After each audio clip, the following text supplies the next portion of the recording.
You have exactly 5 seconds to make a choice. Dinner with me tomorrow night, or you step into the ring with my best fighter right now. 3 rounds. Your call. I should have been shaking, should have been on my knees begging for mercy. Any rational person standing in that back room of Carmine's Italian restaurant in downtown Chicago, surrounded by men in $1,000 suits with guns bulging under their jackets, would have picked the dinner, would have smiled, apologized, and done whatever it took to walk out alive. But standing there, staring into the cold, gray eyes of Marcus Romano, the most dangerous man in Illinois, all I could think about was how satisfying it would be to knock that arrogant smirk off his perfectly chilled face. You know what they say about karma, right? That the universe has a way of humbling people who think they're untouchable. Well, I'm living proof that sometimes karma needs a little help.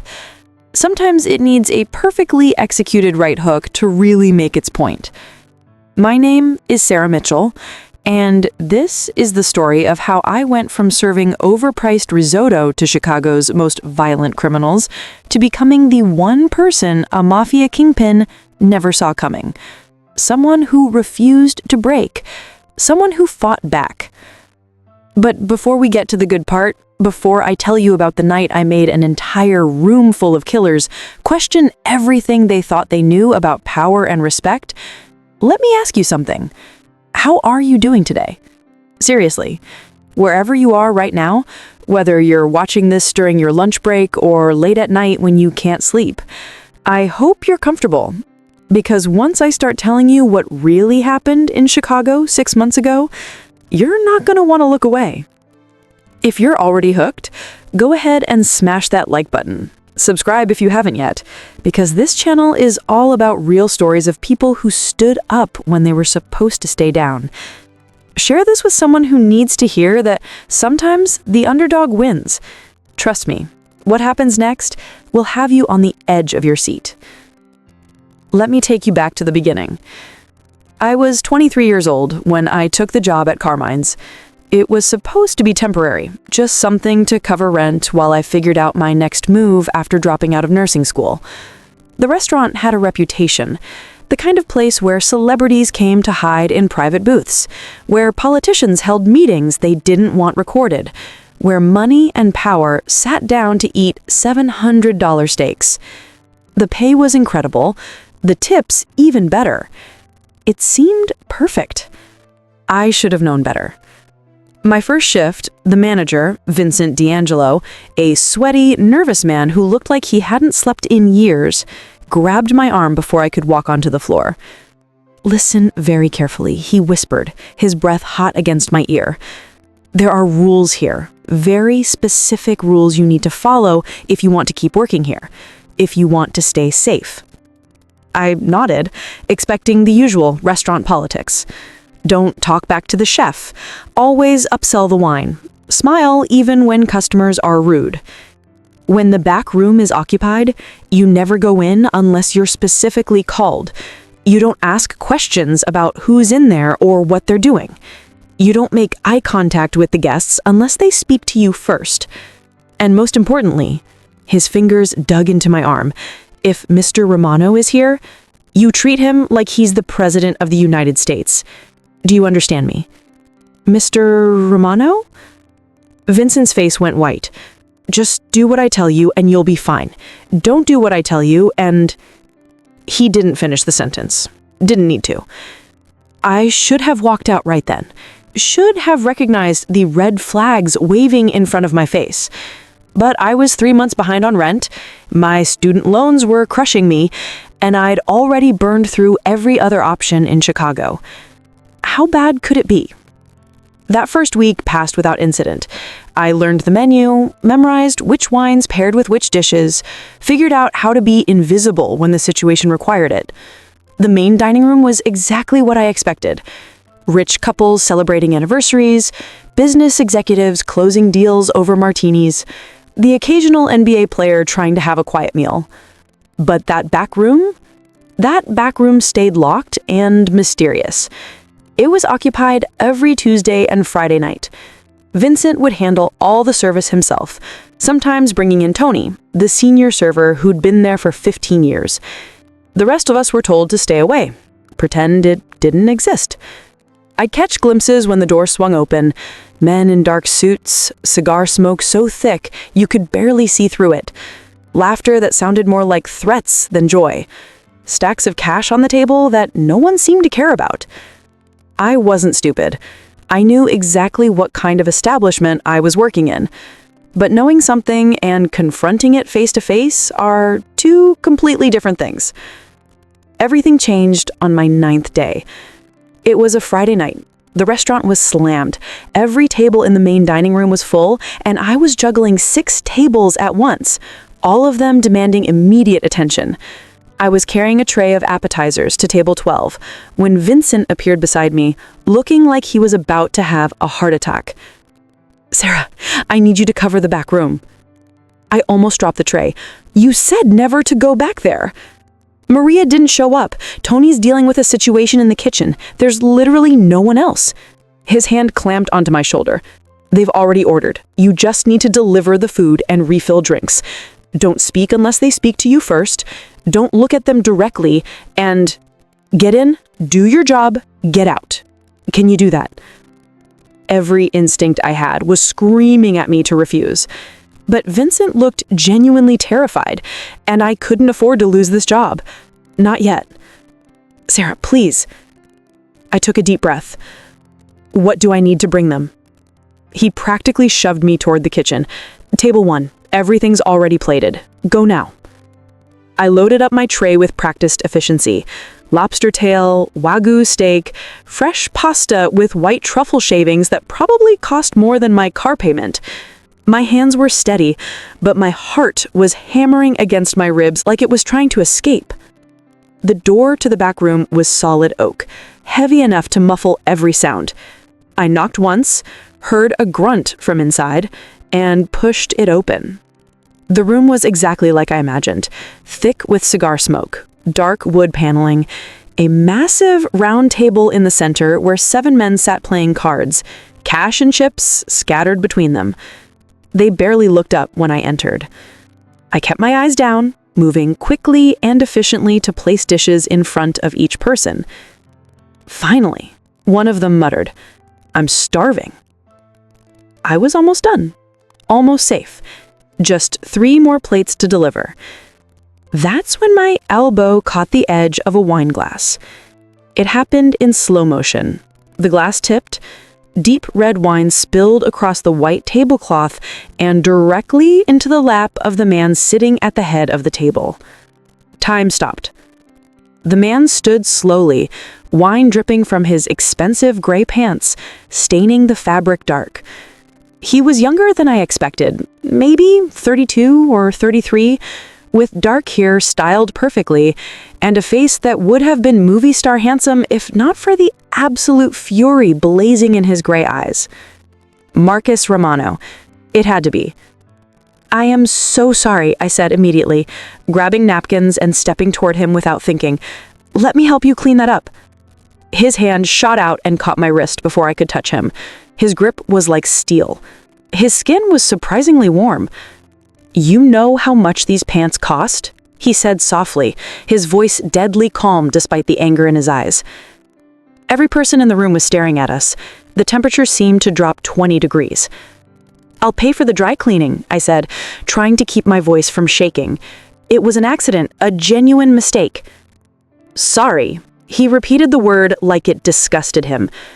"You spill wine on me. You try to put your hands on me without permission, and you think sorry is enough?" Something in his tone, the absolute certainty I would crumble and beg, made something inside me snap. I'd spent my entire life dealing with men who thought they could intimidate me. Rich men, powerful men, men who believed their money gave them the right to treat people like servants. I pulled my wrist free from his grip. "It was an accident, a genuine mistake. What more do you want from me?" The room went completely silent. Someone actually gasped. Marcus's eyes narrowed dangerously. "What did you just say to me?" "I said it was an accident, I'm not going to grovel over spilled wine. Sarah? Vincent's voice came from the doorway, strangled with panic. Outside, right now. But Marcus held up one hand, stopping Vincent mid-sentence. His gaze never left my face. No, let her stay. I want to hear more of this. He circled me slowly, like a shark circling prey. I forced myself to stand still, to meet his eyes when he came back around. Up close, I could see the shark intelligence behind the anger, the way he was studying every micro-expression on my face, cataloging my reactions. "You're new here?" he said finally. 9 days. And in 9 days, nobody told you who I am? They told me you're important, that I should be respectful. I paused, knowing I was about to cross a line I couldn't uncross. They didn't say anything about letting you disrespect me over an accident. One of the men at the table made a choking sound. Another leaned back in his chair with a small smile, like he was watching the most entertaining thing he'd seen in years. Marcus stepped closer. He smelt like expensive cologne and danger. "Do you understand what happens to people who talk to me the way you just did?" My heart was pounding so hard I was certain everyone could hear it, but I'd already gone too far to back down now. "I didn't disrespect you. I spilled wine. There is a difference." For a long moment, he just stared at me. Then slowly, his lips curved into something that might have been a smile if it contained any warmth. "Interesting." He turned to address the room. "Gentlemen, it seems we have a problem. This waitress has insulted me, disrespected me in front of all of you. What should I do about it?" "Fire her," someone suggested immediately. "Too easy," Marcus replied, his eyes still locked on mine. "She needs to learn a real lesson, something she'll remember." My stomach dropped. Vincent was practically hyperventilating by the door. I swallowed my pride and did what I should have done from the beginning. "I apologize. You're right. I was out of line. It won't happen again." I even gave a small bow, forcing myself to look at the floor. Marcus watched me bow, watched me humble myself, and his smile grew colder. "Too late for that." Those 3 words hit like a death sentence. He walked back to his chair and settled into it like a king on a throne. "Come here." When I didn't move fast enough, 2 men stood up, their intentions crystal clear. I walked forward on my own. "Here's what's going to happen," Marcus said, his voice almost friendly now. "I'm going to give you 2 options, 2 ways to make this right. Are you listening?" I nodded, not trusting my voice. "Option 1, you have dinner with me tomorrow night, 8 o'clock. You dress appropriately, you show me the proper respect, and we forget this whole unfortunate incident ever happened." Every fiber of my being recoiled. Dinner with this man would be a nightmare. He'd spend the entire evening putting me in my place, reminding me of his power. Option 2, his smile widened. "You fight." I blinked. "Fight?" "Tommy." Marcus gestured to a man standing in the corner, someone I hadn't even noticed until now. He was massive, easily 6'5", with shoulders like a linebacker and hands that looked like they could crush concrete. He stepped forward, cracking his knuckles. "Tommy Maloney is my best fighter, undefeated in 42 professional matches. Some people say he's even better than I am." Tommy grinned down at me. "Don't worry, sweetheart. I'll try to make it quick." "You step into the ring with Tommy," Marcus continued. 3 rounds. Standard boxing rules. If you survive all 3 rounds, we forget this happened. You keep your job, no hard feelings. He was insane. This had to be a joke. Those are my options? Dinner or getting destroyed by a professional fighter? "Those are your options." Marcus leaned forward. "Obviously, you'll choose dinner. No rational woman would choose to fight Tommy. But I wanted to give you the choice, to prove I'm being fair. He thought he had me cornered, thought he'd backed me into a position where I'd have to accept his dinner invitation, sit across from him while he enjoyed his victory. What he didn't know, what none of them knew, was that I'd been boxing since I was 12 years old. My father, Jack Mitchell, had been a trainer at Donnelly's on the South Side before he died. He'd been a professional fighter himself back in the 90s, never made it to championship level, but he was damn good.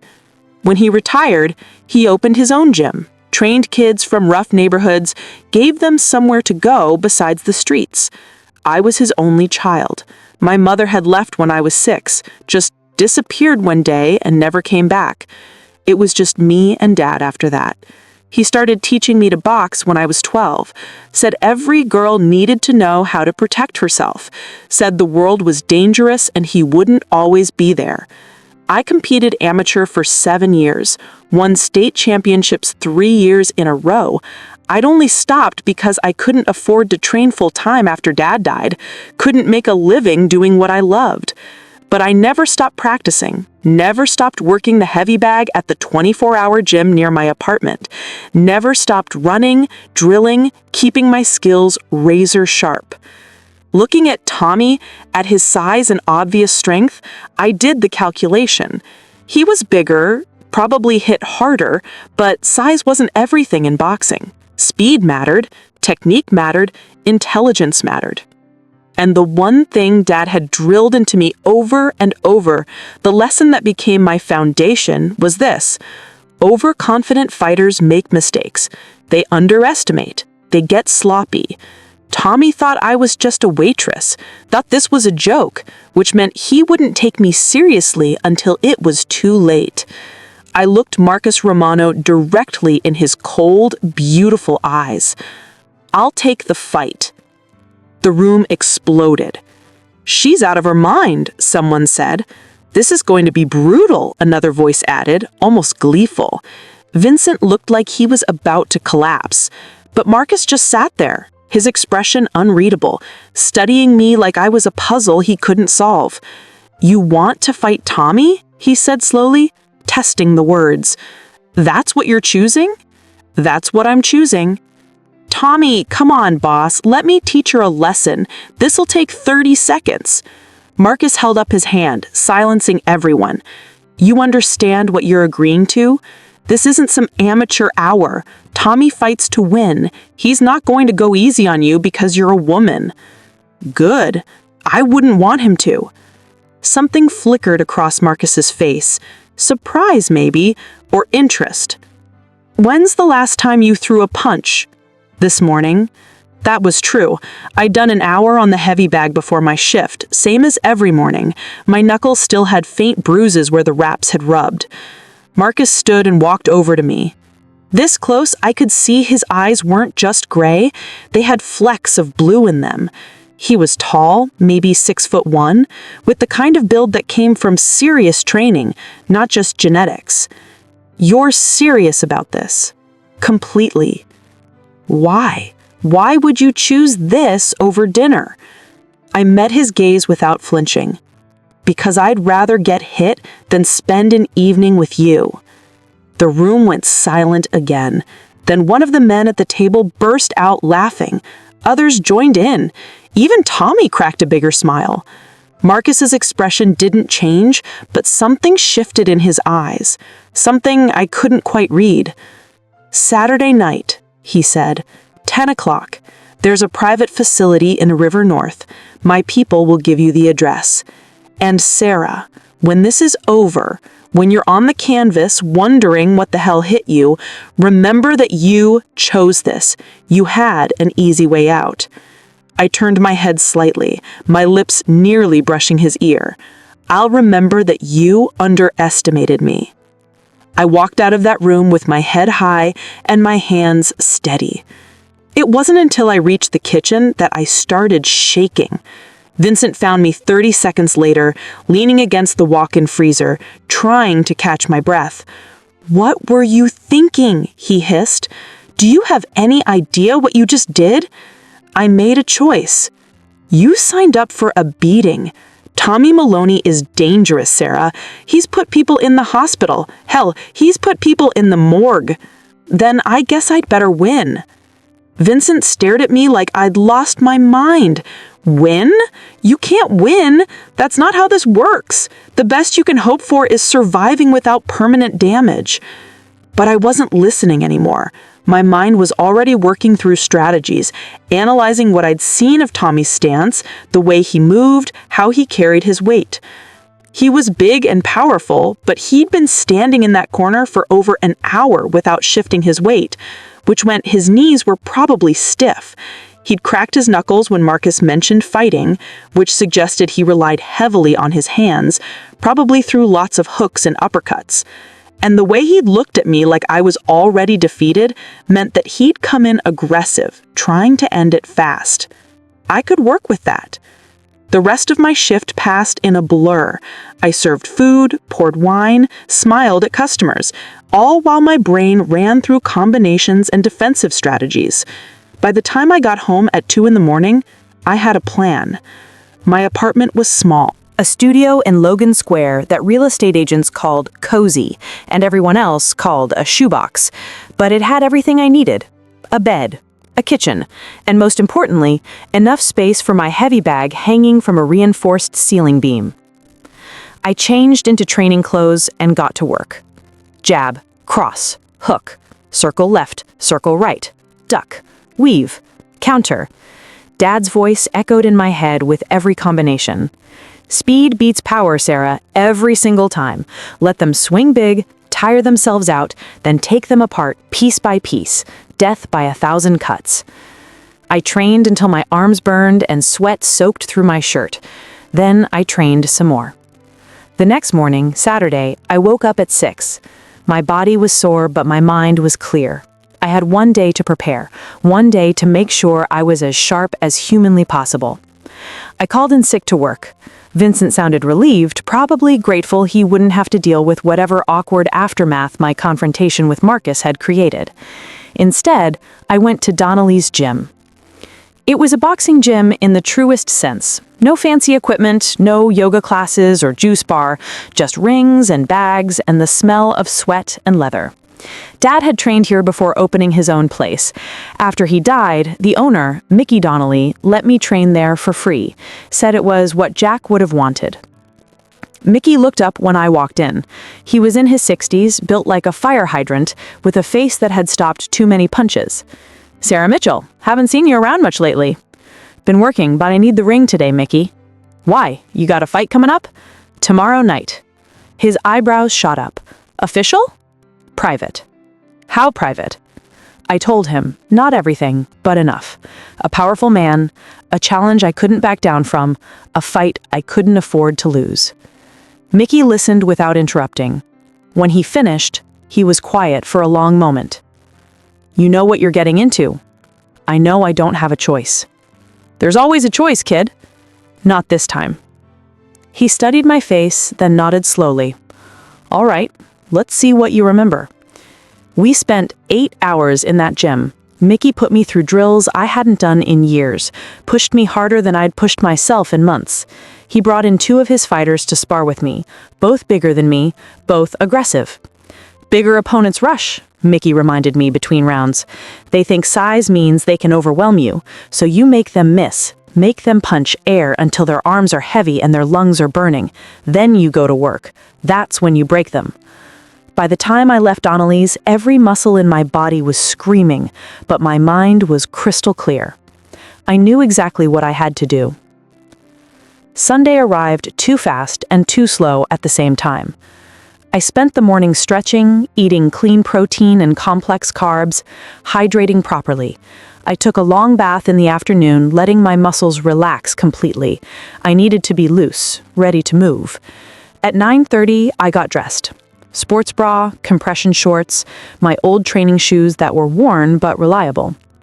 I wrapped my hands carefully, the familiar ritual calming my racing heart. At 9:45, there was a knock on my door. I opened it to find a young guy in a black suit standing in my hallway. He couldn't have been more than 25, with nervous eyes that wouldn't quite meet mine. "Miss Mitchell, I'm here to take you to the venue." "Give me 2 minutes." I grabbed my gym bag, took one last look around my apartment, and followed him downstairs. The car was exactly what I expected. Black SUV, tinted windows so dark you couldn't see inside, expensive and intimidating. I climbed in. The door closed behind me with a solid, final sound. We drove in silence through Chicago streets. The driver didn't speak, didn't even glance at me in the rearview mirror. We headed north toward River North, into a part of the city where old meatpacking warehouses had been converted into expensive lofts and private clubs. The SUV stopped in front of a building with no sign, just an address number and a heavy steel door. The driver got out, opened my door, gestured toward the entrance. Basement level, all the way down. My heart was pounding now. This was real. This was actually happening. I pushed open the door and started descending.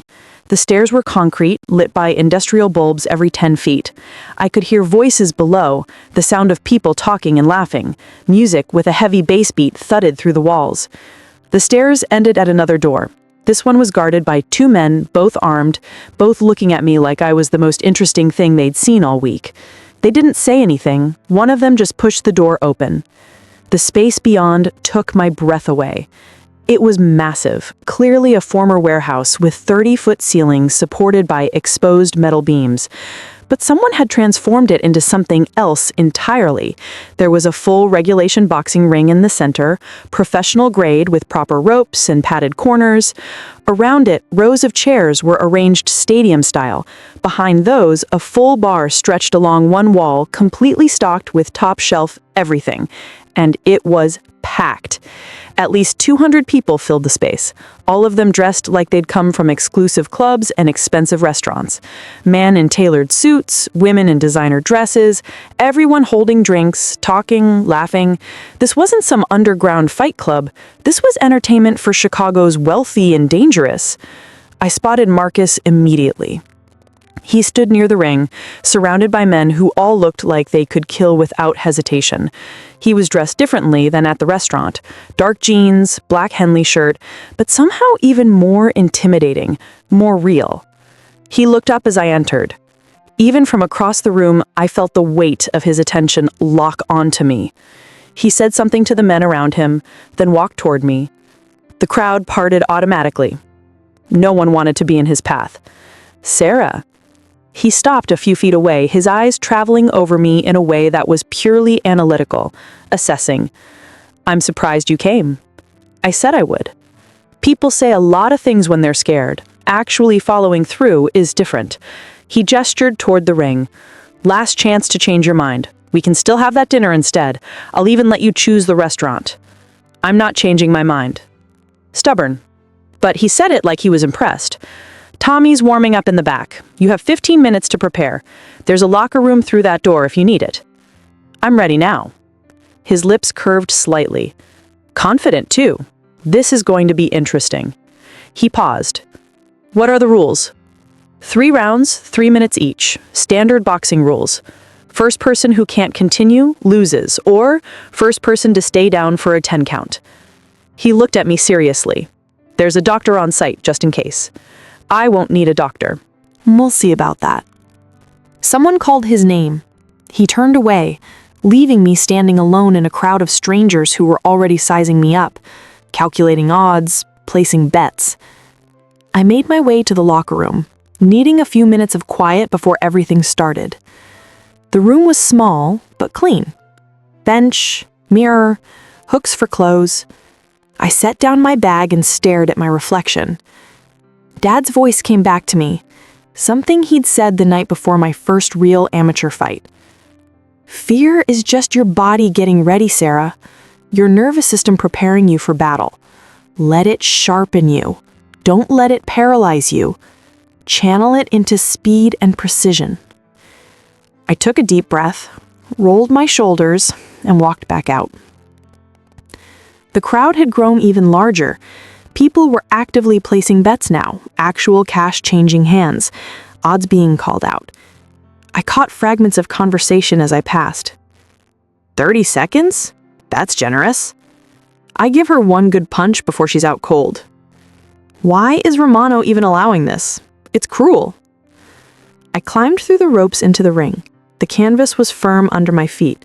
The ropes were tight and professional. This was the real deal. Marcus appeared at ringside. "Ladies and gentlemen," he called out, and the crowd immediately fell silent. "Thank you for joining us tonight for some unexpected entertainment." Laughter rippled through the crowd. In my right corner, Tommy the Hammer Maloney, undefeated in 42 professional fights. In my left corner, our very brave, or very foolish, waitress, Sarah Mitchell. More laughter. Some of it genuinely amused, some of it cruel. 3 rounds, standard rules. Let's keep this civilized. Even more laughter at that. Tommy climbed into the ring from the opposite corner. Up close, he was even more massive than I'd remembered. His reach had to be at least 8 inches longer than mine. His fists looked like sledgehammers wrapped in gloves. He grinned at me across the ring. "Don't worry, sweetheart. I'll make it quick. You'll barely feel it." A referee I hadn't noticed stepped between us. He was older, professional looking. Someone who'd clearly done this before. "Fighters to the center?" We approached each other. The referee went through the standard instructions. Protect yourself at all times. Break when I say break. Touch gloves. Tommy extended his gloves. I tapped them with mine. His grin widened. "Ready to take a nap?" "Are you?" I replied. The referee stepped back. "Fighters ready?" I nodded. "Box!" The bell rang. Tommy came at me exactly like I'd predicted. Fast, aggressive, looking to end this in the first 30 seconds. He threw a massive right hand that would have taken my head clean off if it had connected. I wasn't there. I slipped left, felt the wind from his fist pass inches from my face. He followed immediately with a left hook, putting his full weight behind it. I ducked under it, circled right. The crowd made a noise, something between surprise and disappointment. They'd expected me to go down already. Tommy reset, his grin fading slightly. He came forward again, more measured this time. Jab, jab, right cross. Good combination, proper technique. I parried the jabs, slipped the cross, countered with a quick jab of my own that snapped his head back. The crowd noise changed. People were actually paying attention now.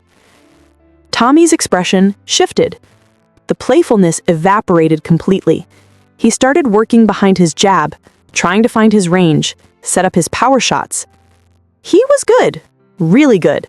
Every punch had bad intentions behind it. But he was also predictable.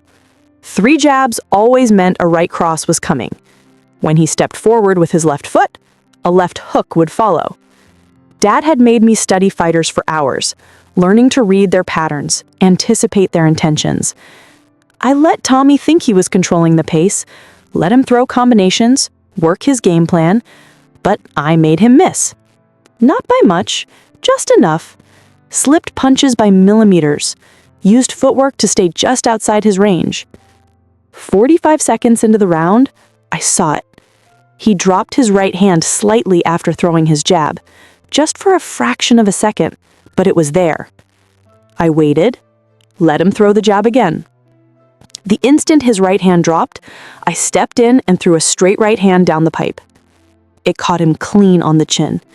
His head snapped back. His eyes went wide. He stumbled backward 3 steps. The crowd absolutely erupted. I didn't chase. That's what he'd expect, what he'd be ready for. Instead, I reset in the center of the ring, hands up, breathing controlled. Tommy touched his jaw, working it side to side. When he looked at me again, all the amusement was gone. Now he was angry. Perfect. Angry fighters make mistakes. He charged forward, throwing everything he had, hooks, uppercuts, wild combinations with no setup, pure aggression backed by serious power. I went into pure defensive mode. Slip, duck, block, move, Let him punch himself tired. His breathing was already getting heavy. All that muscle required oxygen, and he was burning through it fast. The bell rang, ending round 1. I walked to my corner, breathing easily. My heart rate was elevated, but controlled. Across the ring, Tommy was sucking air, his chest heaving. His corner was talking to him urgently, probably telling him to calm down, stick to the plan. I glanced at ringside. Marcus was standing now, arms crossed. His expression was unreadable, but he was watching me differently, not like a joke anymore, like something he needed to understand. Something passed between us in that moment. Recognition, maybe, or respect. Tommy's corner threw in the towel before the 3rd round could start. The referee raised my hand. Winner by technical knockout, Sarah Mitchell. The crowd's reaction was split. Some people were cheering, apparently having bet on me despite the impossible odds. Others looked absolutely stunned, like they couldn't process what they'd just witnessed. I climbed out of the ring on shaking legs. The adrenaline was starting to wear off, and everything hurt. But I'd won. I'd actually won. Someone handed me a towel and a bottle of water. I drank half of it in one go, my hands trembling. That was incredible. Turned. The speaker was a woman, maybe 35, with sharp, intelligent eyes and a designer dress that probably cost more than my monthly rent. Where did you learn to fight like that? My father taught me. Your father must have been one hell of a trainer. He was. More people approached, wanting to talk, asking questions. I answered on autopilot, my mind still processing what had just happened. I'd beaten Tommy Maloney, humiliated him in front of everyone who mattered in Marcus Romano's world. The crowd around me parted suddenly. Marcus was there. "We need to talk," he said quietly, privately. It wasn't a request. He led me through the crowd to a door at the back of the warehouse. Behind it was a hallway, then an office. Expensive furniture, a desk that probably cost more than my car, floor-to-ceiling windows looking out over the Chicago River. He closed the door. The sound of the crowd disappeared, leaving us in silence. For a long moment, he just looked at me. Then he moved to the bar in the corner and poured 2 glasses of something amber and expensive. He held one out to me. "Drink. You earned it." I took it. My hands were still wrapped, making it awkward to hold the glass. The liquid burned going down, but settled warm in my stomach. "You lied to me," Marcus said finally. "I never lied. You let me think you were just a waitress. Let me think this would be easy. You assumed I was just a waitress. I never said that's all I was." He laughed, but there was no humor in it. "Fair enough." He set down his glass and looked at me seriously. "Who trained you?" "My father. He was a boxing coach. Was, past tense. He died 6 years ago." Something flickered in his expression. "I'm sorry." "Don't be. He taught me everything I needed to know." I finished my drink and set down the glass. "So, we're done here, right? I won the fight. You said we'd forget this happened." "That's what I said." "Then I'm going home." I turned toward the door, but his voice stopped me. "Wait." I turned back. He was watching me with an intensity that made my skin prickle with something that definitely wasn't fear. "Have dinner with me." I blinked. "What?" "Tomorrow night, 8 o'clock. Just dinner. No games, no pressure. I want to talk to you." That was one of the original options. I chose the fight specifically to avoid dinner with you. "I know, but that was before." He moved closer, not threatening, deliberate. "You're not who I thought you were, Sarah, and I'm curious. Indulge me." "Why should I?" "Because you're curious too." He was right, and I hated that he was right. Something had shifted during that fight. The way he'd watched me, the way he was looking at me now, this wasn't about power anymore. This was something else entirely. "One dinner," I said, "and then we're even. No more challenges, no more games." "One dinner," he agreed. "I'll pick you up at 8. "I didn't give you my address." His smile was slow and dangerous. Sarah, I'm a very resourceful man. I know exactly where you live. I've known since the day you started working at Carmine's. That should have terrified me, should have sent me running for the door. Instead, it sent a completely different kind of shiver down my spine. 8 o'clock, I said. Don't be late. I left before he could respond, walking back through the warehouse with my head high. People stared as I passed. Some looked impressed. Others looked calculating, like they were reassessing everything they thought they knew. The same driver was waiting outside. He drove me home in silence, but this time I caught him glancing at me in the rearview mirror. Respect, maybe? Or weariness? When I got back to my apartment, I stripped off my hand wraps and took the longest, hottest shower of my life. My knuckles were sore, my shoulders tight, but I'd done it. I'd beaten Tommy Maloney, made Marcus Romano see me as something more than just a waitress who'd spilled wine. I fell into bed exhausted but wired. Tomorrow, I had a dinner date with one of the most dangerous men in Chicago, a man who probably had dozens of bodies buried somewhere, a man who ran a criminal empire, a man who looked at me like I was the most interesting thing he'd seen in years. I should have been planning my escape, figuring out how to get away from all of this. Instead, I was thinking about what I would wear. My phone buzzed. Unknown number. Wear something nice tomorrow. Somewhere you've never been before. Trust me. I stared at the message for a long time. Then I typed back, I don't trust anyone. His response came immediately. Good. Neither do I. That's why this'll be interesting. I set my phone down and stared at the ceiling, knowing that sleep was going to be impossible. Everything had changed in the span of a few hours. I'd gone from invisible waitress to someone who'd beaten the unbeatable, someone Marcus Romano wanted to have dinner with. Dad's voice echoed in my head one more time. Every fight has consequences, Sarah. Win or lose. Make sure you're ready for what comes after. I wasn't sure I was ready, but I was damn sure I was going to find out. If you made it this far, hit that like button and subscribe. This story is far from over. And what happens next? Let's just say Marcus Romano isn't the only dangerous person I'm about to meet. Drop a comment and tell me, would you have chosen the fight or the dinner? Because trust me, both choices come with a price. And it's going to get a lot more complicated. Monday morning arrived with my entire body reminding me of every punch I throw, every move I made. I dragged myself out of bed and stood in front of my bathroom mirror, taking inventory. A slight bruise on my left shoulder where Tommy had caught me with one glancing blow, some redness on my knuckles despite the wraps. My muscles were sore, but nothing serious. I'd gotten off incredibly light. Tommy probably hadn't. I spent the day trying to act normal, went for a slow run along the lakefront, made breakfast, cleaned my apartment, all while my mind kept drifting back to tonight, to Marcus, to whatever game we were playing.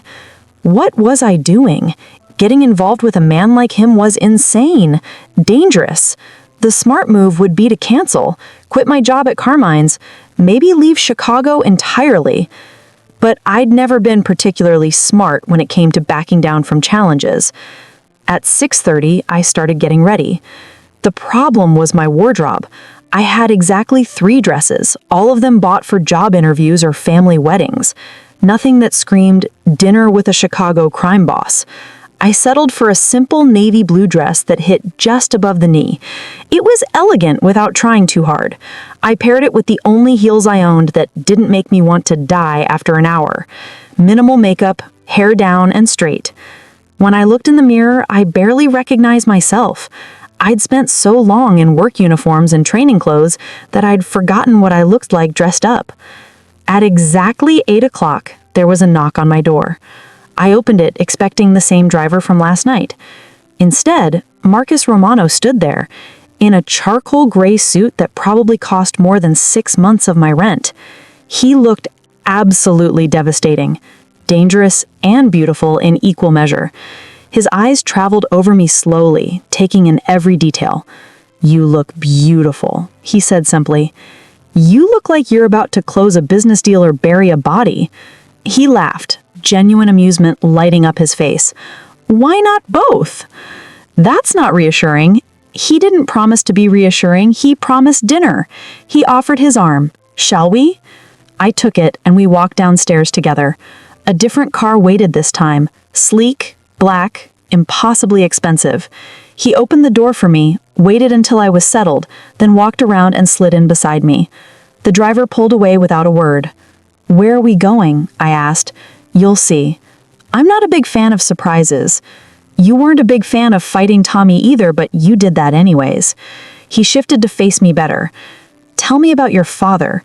How did he end up training boxers? The question caught me completely off guard. Why do you want to know? Because anyone who taught you to fight like that must have been exceptional. I'm curious.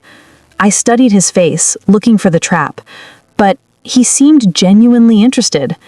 He was a professional fighter when he was younger, I said slowly. Never made it to championship level, but he was good. Fought out of gyms on the south side. When he retired, he opened his own place. Trained kids from rough neighborhoods, kept them off the streets, gave them something to focus on besides survival. And you? I was his only kid. My mom left when I was 6, just packed a bag one day and never came back. It was just the two of us after that. I felt the familiar ache settle in my chest.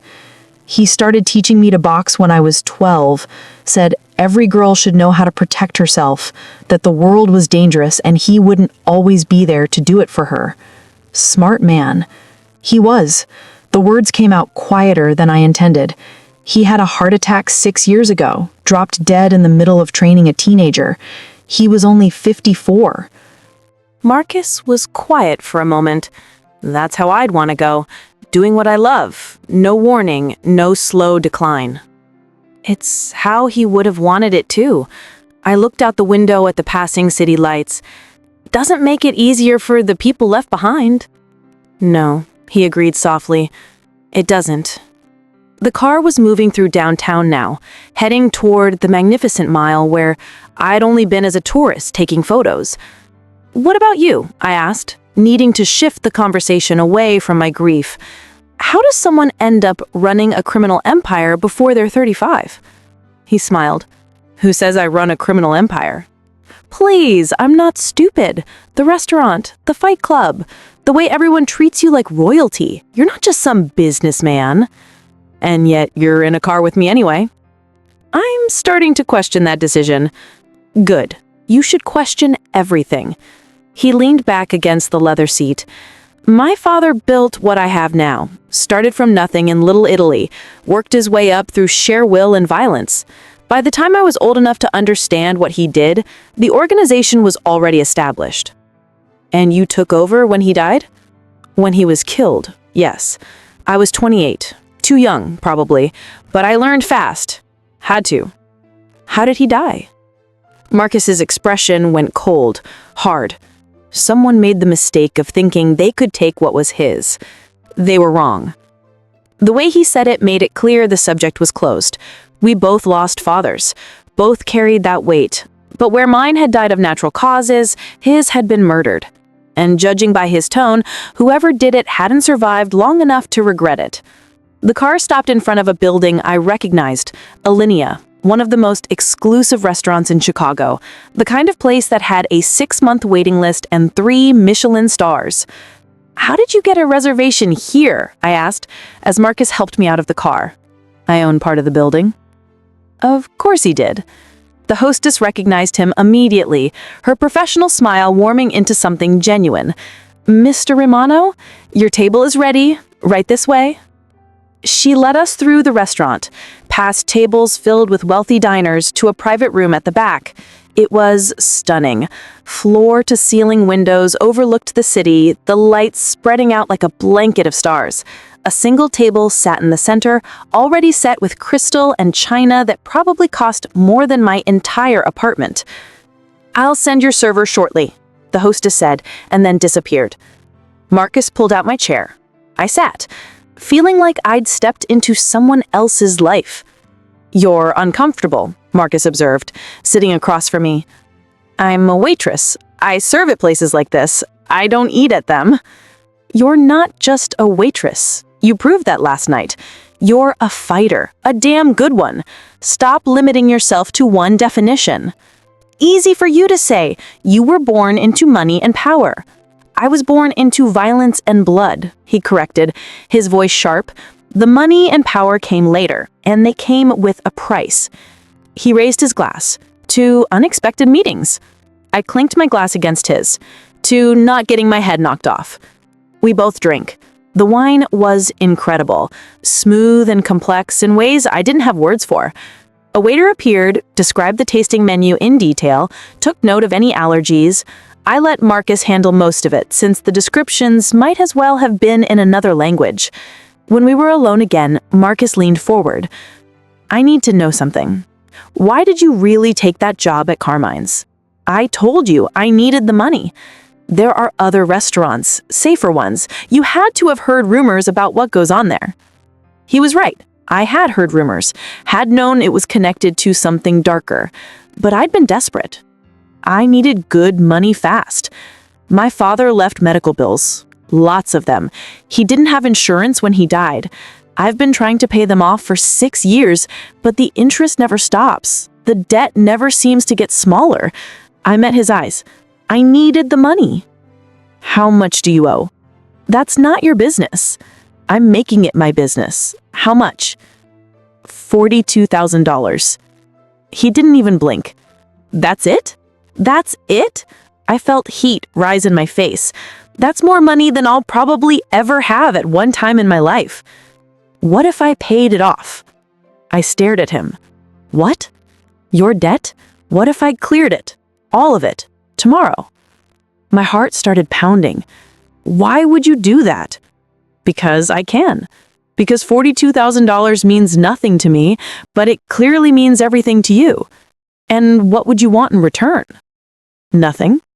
Nobody gives away that kind of money for nothing. He smiled, but there was something sad in it. I'd want you to stop working at the restaurant. Why? Because you're wasted there. You're smart, talented, capable of so much more. Watching you serve pasta to criminals is offensive to me. So you'd pay off my debt, and then what? I'd be unemployed. You'd be free to do whatever you want. Train, fight professionally, go back to school, whatever you choose. It was tempting, dangerously tempting. Having that weight lifted, being able to breathe for the first time in 6 years, but nothing came free, especially from men like Marcus Romano. No, I said. His eyebrows rose. No? I'm not needing you to save me. I'll pay off my debt by myself. That's stubborn and impractical. That's me. He studied me for a long moment, then laughed. Actually laughed. You know, most people jump at the chance to let me help them. Beg for it, actually. I'm not most people. No, you're really not. The food arrived. Course after course of incredible dishes I couldn't name. Tiny portions of food that exploded with flavor. We ate and talked, the conversation flowing easier than it should have between two people who barely knew each other.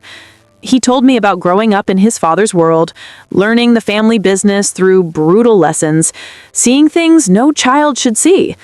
I told him about growing up in the gym, learning to take punches before I learned algebra, having bruised knuckles at parent-teacher conferences. Did you ever want out, I asked between courses, of this life? Did you ever want out of this life? Every single day when I was younger, he admitted, I wanted to be normal, have normal problems, date girls without worrying they were using me for connections or terrified of what I did for a living. And now I've accepted what I am. This is my world. I can't change it, so I might as well rule it. He reached across the table, his fingers brushing against mine. But meeting you has reminded me that surprises still exist, that not everyone fits into the boxes I expect them to. His touch sent electricity up my arm. I should have pulled away. Should have remembered who he was, what he represented. Instead, I turned my hand over, letting our fingers intertwine. This is crazy, I said softly. You know that, right? Completely insane. You're a criminal. I'm a waitress who punched your guy. You're a fighter who refuses to bow, and I'm a man who's never met anyone like you. The moment stretched between us, charged with possibility and danger in equal measure. My phone buzzed in my purse. I ignored it. It buzzed again, then again. You should check that, Marcus said. Reluctantly, I pulled it out. 3 messages from Vincent. Sarah, where are you? We need to talk. It's important. The boss is looking for you. Not Mr. Romano, his boss. Please be careful. My blood went cold. What does that mean? You're the boss. Marcus's expression darkened immediately. Read it to me. I did. He pulled out his own phone, made a call. Tony, who's been asking about Sarah Mitchell? A pause. His jaw tightened. When? Why wasn't I informed? He listened, and I watched his face go from angry to something worse. Something like fear. Lock it down. Nobody talks to anyone about her without going through me first, understand? He hung up and looked at me with genuine worry in his eyes. We need to go, now. What's happening? My uncle. He runs the larger organization. I answer to him, but I have my own territory, my own operations. He threw cash on the table, way more than enough to cover the meal. Where are we going? I asked, as we pulled away fast. Somewhere safe. Somewhere my uncle doesn't know about. Marcus, I need to understand what's happening. My uncle, Vincent Romano, runs everything in Illinois and half of Indiana.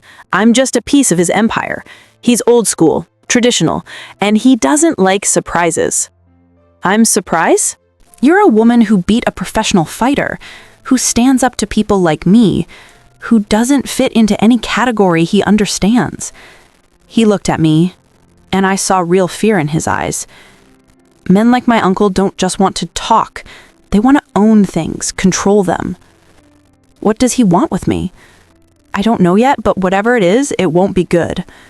The car moved fast through Chicago, taking back streets and alleys I didn't recognize. Finally, we pulled into an underground garage beneath a building in the Gold Coast. Marcus led me to an elevator that required a keycard. We rode up in silence, his hand never leaving the small of my DAC. The doors opened on a penthouse, luxurious but not ostentatious. Windows overlooking Lake Michigan, clean lines, expensive furniture that looked comfortable rather than showy. This is my private place, he said. Nobody knows about it except 3 people I trust with my life. You're safe here. How long do I have to stay? Until I figure out what my uncle wants and how to handle it. I walked to the windows, looking out at the dark expanse of the lake. My reflection stared back at me, looking lost and small. I won 1 fight, I said quietly. How did everything get so complicated so fast? Marcus came up behind me. Not touching, but close enough that I could feel his warmth. You didn't just win a fight. You showed everyone in my world that you're extraordinary, that you're not afraid. He paused. You can't be extraordinary in this life without consequences. I turned to face him. I don't want to be extraordinary. I just want to pay my bills and live my life. Too late for that. He was right. The moment I'd stepped into that ring, I'd changed everything. There was no going back to being invisible now. What do we do? I asked. We wait. I'll handle my uncle. I'll find out what he wants. But Sarah? He cupped my face in his hands, his touch surprisingly gentle. Whatever happens, you stay away from him. He's not like me. He's something darker, something worse. And what are you? His smile was sad, resigned. I'm the man who's going to keep you safe, even if it destroys me. Then he kissed me. The kiss was fire and inevitability all at once. I should have pushed him away, should have remembered all the reasons this was wrong. But his hands were gentle despite the violence I knew they were capable of, and his mouth tasted like wine and promises I shouldn't believe. When we finally broke apart, we were both breathing hard. That was a mistake, I whispered. Probably, but I'm not sorry. You should be. This complicates everything. Everything was already complicated. At least now I know you feel this too. I did. God help me, I did. Something had sparked between us since the moment I'd refused to apologize properly, and it had only grown stronger with every interaction. The fight, the dinner, this moment. It all felt inevitable, like we'd been moving toward this since the beginning. My phone buzzed again. I pulled it out, expecting another message from Vincent. Instead, it was an unknown number. "Miss Mitchell, my nephew seems quite taken with you. I'd very much like to meet the woman who has captured his attention so thoroughly. Tomorrow, 2 p.m. The address will be sent separately. Come alone, or people will get hurt, including Marcus." Ice flooded my veins. I handed the phone to Marcus without a word. His face went white as he read it. How? How the hell did he get your number? I don't know. Damn it. He paced across the room, running his hands through his hair. He's moving faster than I expected. He must see you as a threat, or leverage, maybe both. A threat? I'm nobody. You're someone I care about. That makes you leverage against me. You can't go to this meeting. He said people would get hurt if I don't. He'll hurt you if you do. What does he want? Marcus's expression was grim. To test you, to see if you're worth the attention you're getting. My uncle doesn't believe women belong in our world except as decorations or tools. You've disrupted that worldview. He'll want to put you back in your place. How? I don't know. But whatever he has planned, it won't be pleasant. It won't be fair, and it definitely won't be safe. I walked back to the windows, my mind racing. Everything had spiraled so fast. 3 days ago, I was just trying to make rent. Now I was hiding in a mafia boss's secret apartment, being threatened by an even more dangerous mafia boss.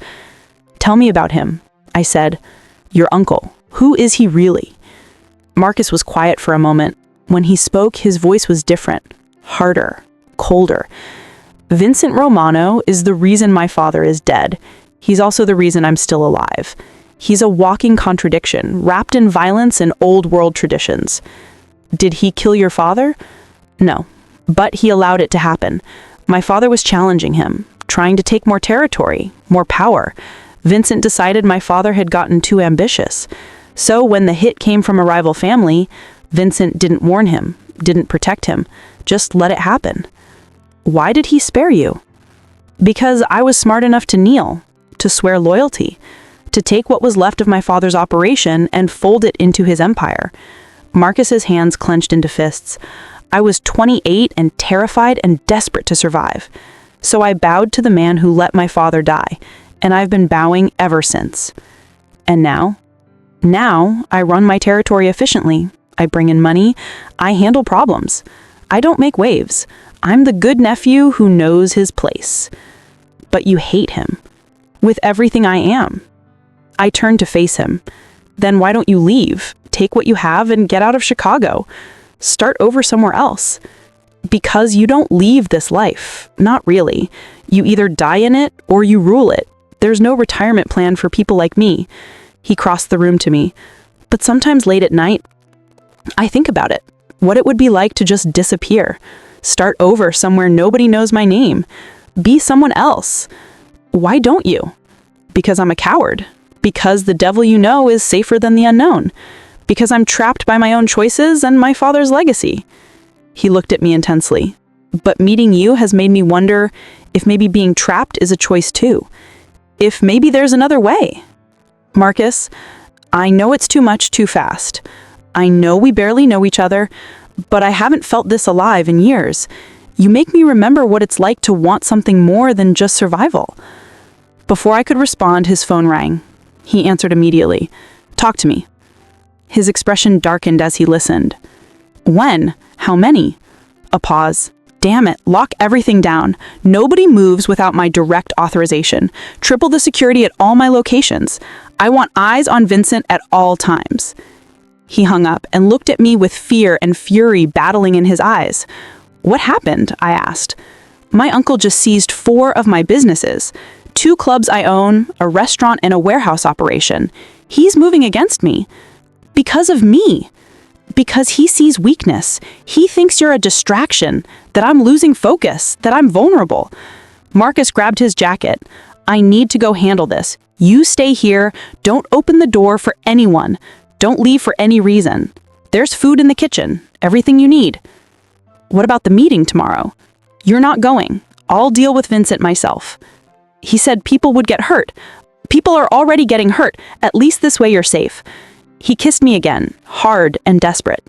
"Stay here, please, for me." Then he was gone, the elevator doors closing behind him, leaving me alone in the penthouse with my thoughts and fears and the growing realization that I was in way over my head. I tried to sleep but couldn't, kept checking my phone for messages. Marcus sent one around 1 a.m. "Situation contained for now. Get some rest. I'll be back in the morning." But morning came with no word from him.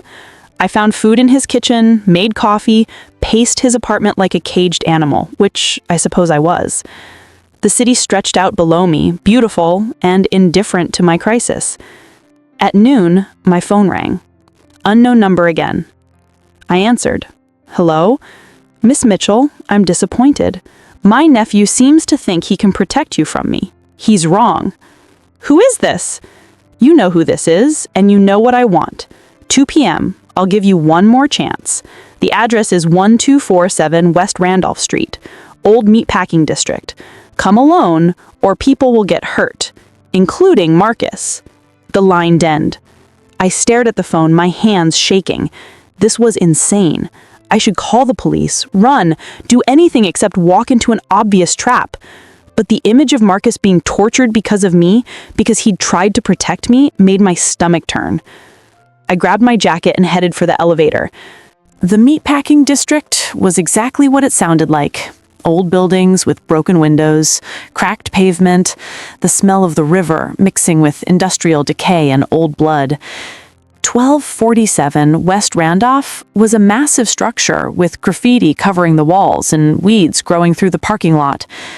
I pushed open the rusted door and stepped inside. The interior was dim, lit only by sunlight filtering through holes in the roof. The space was enormous and mostly empty, except for some old equipment and hanging chains that swayed slightly in the breeze. "Miss Mitchell, punctual. I appreciate that." The voice came from above. I looked up to see a man standing on a metal catwalk. He was older than Marcus, maybe late 50s, with silver threading through his dark hair and a face that might have been handsome before decades of violence had carved deep lines into it. Vincent Romano. He descended a metal staircase with measured steps. 6 men followed behind him, all armed, all looking like they knew exactly how to use their weapons. "You're even prettier than the photos," Vincent said, circling me slowly like a predator.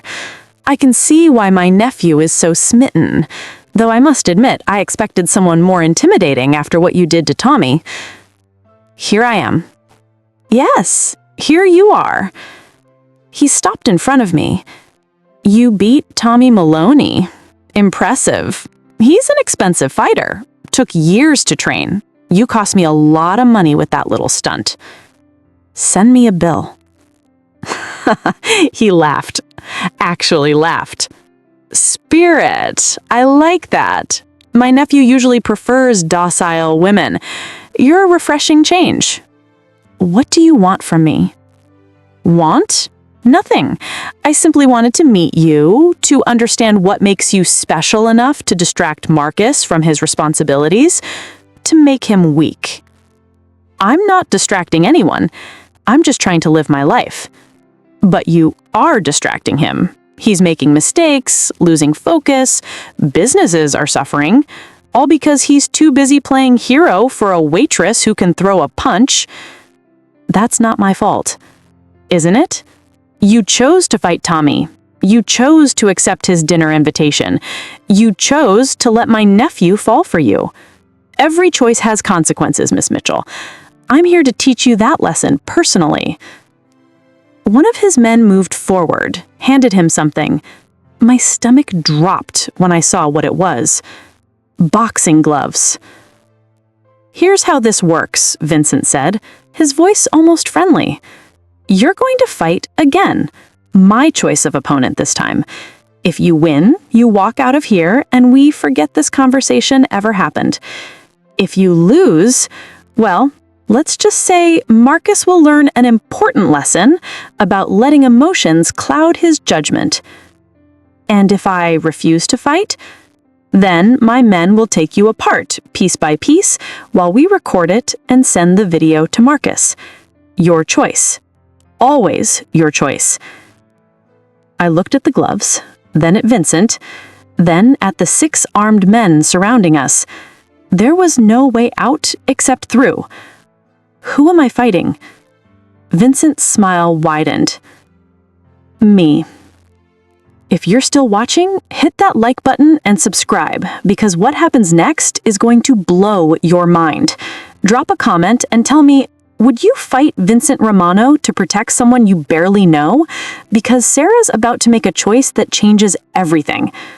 Part 3 drops soon, and trust me, you won't see the twist coming. My blood ran cold. Vincent Romano wasn't just Marcus's uncle. He was a legend in Chicago. I'd heard the stories even before I started working at Carline's. The man who'd built an empire from nothing, who'd survived 3 decades in a world where most people didn't last 3 years. And now he was standing in front of me, holding boxing gloves, expecting me to fight him. "You're joking," I said, though I knew he wasn't. "Do I look like I'm joking?" Vincent handed me the gloves, put them on. "You're at least 30 years older than me." 32 years, actually. Which means I've been doing this since before you were born, girl. I've got experience you can't imagine. I've fought in back alleys and underground rings from here to New York. I've killed men with my bare hands.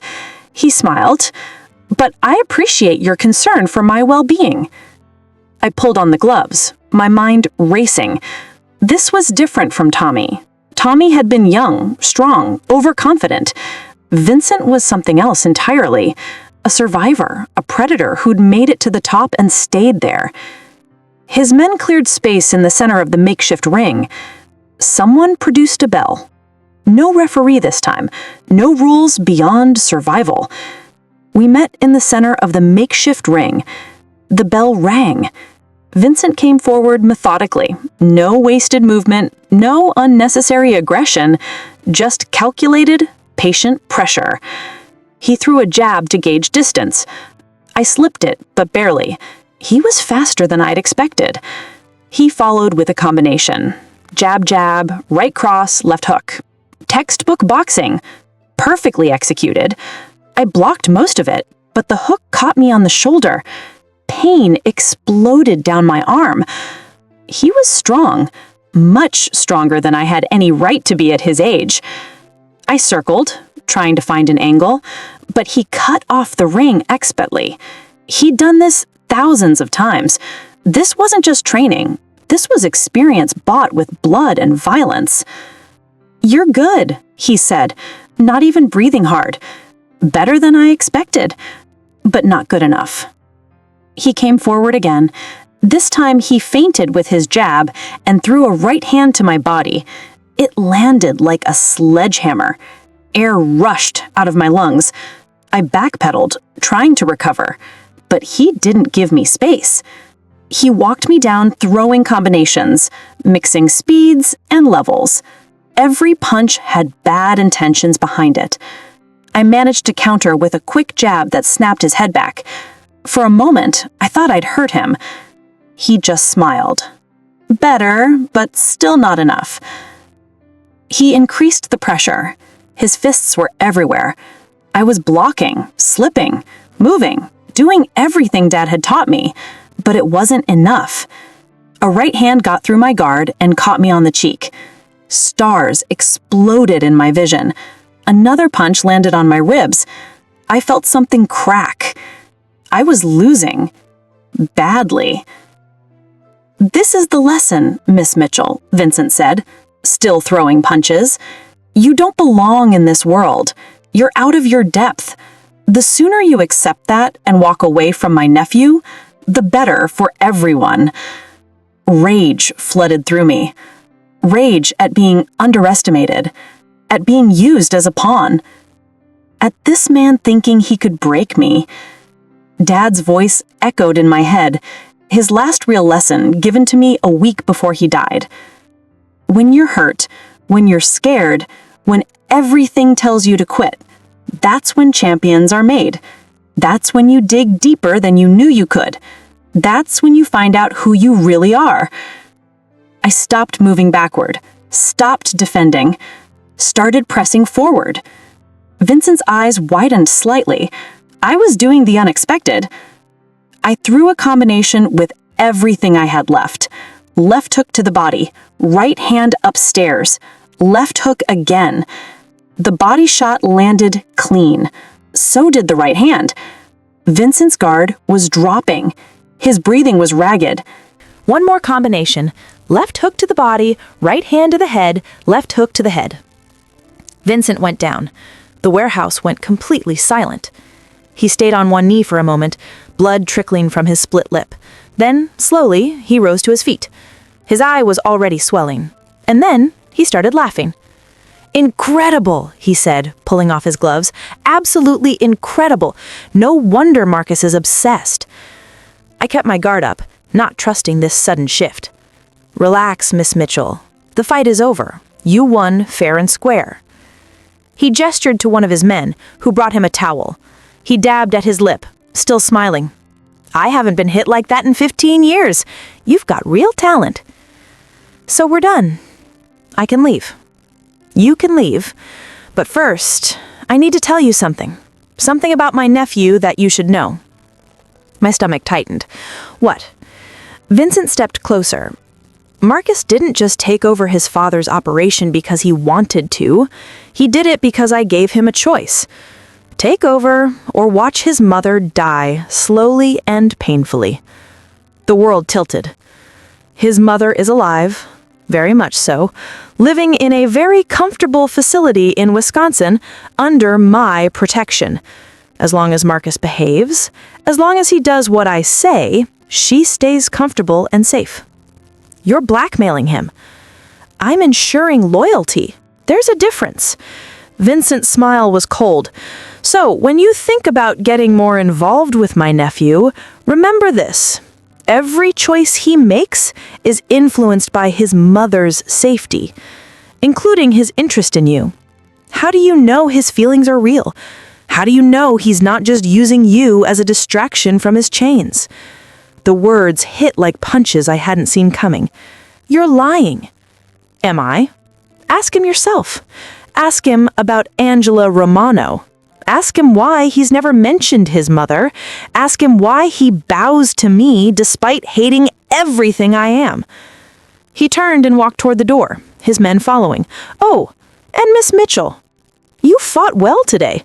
You've earned my respect. But respect, in my world, is dangerous. It means I'll be watching you very closely. People I respect tend to either become very useful to me or very dead. Your choice which one you become." Then they were gone, leaving me alone in the warehouse with blood on my gloves and doubt eating through my chest. I pulled out my phone with shaking hands and called Marcus. He answered immediately. "Sarah, where are you? I've been looking everywhere. I need you to tell me the truth about something. Anything. Is your mother alive?" The silence that followed told me everything I needed to know. "Sarah, where are you? Is your mother alive?" Another pause, longer this time. When he spoke, his voice was hollow. "Yes." The single word shattered something inside me. I ended the call. My phone rang immediately. I ignored it. It rang again and again. Finally, I answered. "Let me explain," Marcus said desperately. "Please, just let me explain. You lied to me." "I never lied. I just didn't tell you everything." "That's the same thing." I leaned against a rusted support beam, my ribs screaming in protest. "Your uncle told me about the blackmail, about how everything you do is to keep her safe, about how you're not even free to make your own choices. He had no right. He had every right. Someone needed to tell me the truth." My voice cracked. "Was any of it real, Marcus? Or was I just a distraction? Something to make you feel less trapped?" Don't do that. What I feel for you is real. How can I believe anything you say? You've been lying from the beginning." I was protecting you. If Vincent knew how much you meant to me, he'd use you the same way he uses my mother. I was trying to keep you separate from all of this.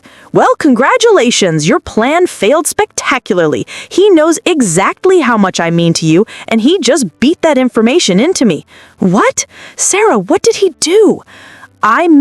He made me fight him, and when I won, he told me the truth you should have told me yourself. I could hear him moving, doors slamming. Where are you? I'm coming to get you. No. Sarah, please. I need space. I need to think about all of this, about whether I can trust anything you've said. I love you. The words stopped me cold. You don't even know me. I know enough. I know you're the first person in years who's made me want something more than survival. I know you're brave and stubborn, and you refuse to break even when you should. I know that losing you would destroy me. Tears burned behind my eyes. Love isn't enough when it's built on lies. Then let me tell you everything. All of it. No more secrets. Just give me a chance to explain, to make this right. I wanted to say yes, wanted to believe we could fix this. But my ribs were cracked, my face was swelling, and I just fought a man twice my age because I was stupid enough to get involved with his nephew. I'll call you when I'm ready to talk. Don't look for me. I hung up before he could respond and turned off my phone. The walk back to my apartment took over an hour. Every step hurt. My ribs were definitely cracked, maybe broken. My face was swelling. But the physical pain was nothing compared to the ache in my chest. I'd let myself care about Marcus, let myself imagine something that could never exist, a relationship with a man trapped by blackmail, violence, and family obligation. How stupid could I be? When I finally reached my building, Vincent was waiting outside, but this time he wasn't alone. Standing next to him was a woman, late 50s, elegant, with the kind eyes and the same dark hair as Marcus, threaded with silver. My heart stopped. Miss Mitchell, I'd like you to meet someone. This is Angela Romano, Marcus's mother. Angela stepped forward, studying my face with concern. Oh, you poor thing. He really made you fight him, didn't he? She shot Vincent a disapproving look. Was that really necessary? It was a test, Vincent said simply. A test. Angela shook her head. You and your tests. She turned back to me. May we come inside? There are things you need to understand, things that might change how you see all of this. I don't understand. Vincent isn't blackmailing Marcus, Angela said simply. I am. The world stopped. What? Everything Vincent told you is true. Marcus does what Vincent says to keep me safe. But not because Vincent is threatening me, because I'm threatening myself. I looked between them, completely lost. I have early onset Alzheimer's. It started 6 years ago. At first, it was just small things, forgetting names, losing track of conversations, but it got worse, much worse. There were days I didn't recognize Marcus, days I tried to leave the facility and got lost, days I became violent because I was scared and confused and didn't understand what was happening. She folded her hands in her lap. Marcus wanted to leave this life, wanted to walk away from Vincent, from the organization, from all of it. He'd saved enough money, had plans to disappear, start over somewhere else, but he couldn't take me with him. I need specialized care, 24-hour supervision, doctors who understand my condition, and that costs money, more money than Marcus could make in a legitimate job. So he stayed. He stayed. He took over his father's territory, he swore loyalty to Vincent, all to make sure I had the best care possible. And I let him do it, because I was scared, because I didn't want to end up in some state facility where they just drug me and forget about me, because I'm a selfish old woman who couldn't let go of my son. Vincent finally spoke. I'm not a good man, Miss Mitchell. I've done terrible things, but I loved my brother, Marcus's father, and I love my nephew. When Angela came to me 6 years ago asking me to give Marcus a reason to stay, I agreed. Not to control him, but to give him purpose, to make him feel like he had no choice so he wouldn't feel guilty about staying. This is insane, I said. It's family, she corrected gently. Marcus has been trying to find a way out for years, trying to figure out how to get me the care I need while also being free. He's been saving money, making plans, looking for solutions, but he's also been terrified that if he leaves, something will happen to me, that I'll decline faster, that I'll die alone and scared. She reached out and took my hand, and then you came along. And for the first time in 6 years, I saw hope in my son's eyes. He called me after your fight with Tommy, talked about you for an hour, said you were brave and strong, and you refused to break even when you should, said that he wanted to be better, to want more. Why are you telling me this?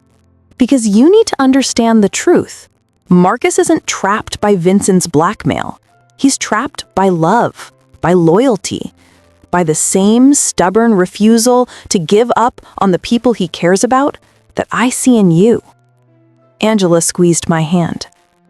And I'm here to set him free. What? She looked at Vincent. Tell her. Vincent stepped forward. I've been liquidating assets for the past year, quietly, carefully, setting up trust funds and care arrangements.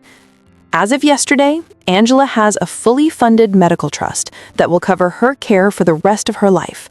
Top facility in Arizona. Best doctors in the country. She'll never want for anything. Marcus doesn't know, Angela said. We wanted to surprise him, wanted to give him his freedom as a gift, but then you came along and everything accelerated. Vincent moved against Marcus's businesses not to punish him, but to force him to make a choice, to finally do what he's wanted to do for years. Leave, I whispered. Leave, Angela confirmed. Start over. Be someone new. And maybe, if you're willing, do it with someone who makes him happy. I couldn't process this, couldn't make sense of the emotional whiplash. The fights, making me fight Tommy, making me fight Vincent, what was that about? Testing you, Vincent admitted. I needed to know if you were strong enough for this life, if you would run when things got dangerous, or if you'd stand and fight. Marcus deserves someone who won't break, who won't abandon him when the truth comes out. He smiled slightly. You passed, spectacularly. Angela stood up. Marcus is probably losing his mind right now, wondering where you are, wondering if he's lost you forever. So I need to know, Sarah Mitchell, are you willing to give my son a chance? A real chance, now that you know the whole truth? I don't know, I said honestly. This is a lot to process. That's fair, but while you're processing, know this. Angela's voice was firm. My son has spent 6 years sacrificing everything for me. His freedom, his happiness, his future. He's never asked for anything in return, never complained, never made me feel like a burden. Tears spilled down her cheeks. I'm giving him his life back. The question is, will you be part of it? She handed me a business card. That's the address of where Marcus will be tomorrow night at 8 p.m. A small restaurant in Milwaukee. Neutral territory, safe. If you show up, he'll know you're willing to try. If you don't, he'll understand. Either way, he's leaving Chicago, starting over. The only question is whether he does it alone. They left without another word. I stood in my apartment, holding the business card, my mind spinning. Everything I thought I knew had been wrong. Marcus wasn't a villain. He was a man trapped by love, trying to do the right thing for the people he cared about. And now he had a chance at freedom. The question was whether I had the courage to take that chance with him. I picked up my phone and turned it on. 53 missed calls from Marcus. Dozens of text messages. I scrolled through them. Please answer. I'm sorry. I need to explain. I need to know you're safe. I love you. I understand if you hate me. Just please be okay. The last message had been sent an hour ago. My mother told me what she did, what Vincent did. I'm so sorry you had to find out this way. I wanted to tell you myself, wanted to do this right. But they're right. I've been trapped by my own fear and love for her so long that I forgot what it felt like to want something just for me. You make me want things I thought I couldn't have. Freedom, peace, a future that isn't soaked in blood. I'm leaving Chicago tomorrow, starting over. I hope someday you can understand. I read the final message 3 times. The physical pain of the fight was a sharp, constant reminder of the darkness I'd stepped into, but the emotional pain was changing. It wasn't the sharp, shattering ache of betrayal anymore. It was a dull, heavy realization of a profound sacrifice. Marcus hadn't been protecting Vincent's secrets, he'd been protecting his mother, and by extension, he was trying to protect me. I looked down at the business card. The Lakeshore Bistro, Milwaukee. Neutral territory, safe. I walked over to my heavy bag, the one my dad had given me. I put my hands on the rough canvas, feeling the slight dent where I'd always hit it hardest. My father's lesson wasn't just about fighting back. It was about fighting for something. Digging deep to find out who you really are. Who was I? I was Sarah Mitchell. I didn't run, I didn't quit, and I didn't leave people to fight their battles alone, especially not someone who had sacrificed 6 years of his life out of pure, misguided love. The lies were a shield, clumsy and misguided, but forged in the heat of a desperate heart. The truth was a beautiful, complicated mess of loyalty and fear. I had earned my spot in this story with bloody knuckles and a cracked rib. Vincent had tested me to see if I was strong enough for this life, if I would run when things got dangerous, or if I'd stand and fight. Marcus deserves someone who won't break, who won't abandon him when the truth comes out. He smiled slightly. You passed, spectacularly. I walked to the closet and pulled out a small duffel bag. I packed 2 changes of clothes, a first aid kit, and my passport. I taped my bruised ribs tight, wincing with the effort. My face would be a mess for a week and my body would ache for longer, but I felt clearer than I had in months. Then I picked up a permanent marker and wrote a single word on the back of the business card. Waiting. I knew a guy who drove a late-night transport shuttle to Milwaukee. He left in 2 hours. Enough time to get to the station and buy a ticket. I looked around the small apartment, my refuge, my fortress. It was the life I had built, but it was also the life Marcus was offering to walk away from for me. The organization, the violence, the pressure. He was trading it all for a quiet restaurant in a new city. I left the duffel bag by the door. I wouldn't call him. I wouldn't text him. I would simply show up. Because Marcus wasn't waiting for a simple yes phone call. He was waiting for a promise. He was waiting to see if the woman who fought a legend and stood up to a crime boss was also the woman who could walk away from everything she knew and step into the dangerous unknown, not just for survival, but for love. I picked up the business card with the word waiting written on the back, tucked it into my jacket pocket, and walked out the door, leaving Chicago and the ghost of the life I almost had. I didn't know what Milwaukee held. I didn't know what kind of life we could build. But I knew this.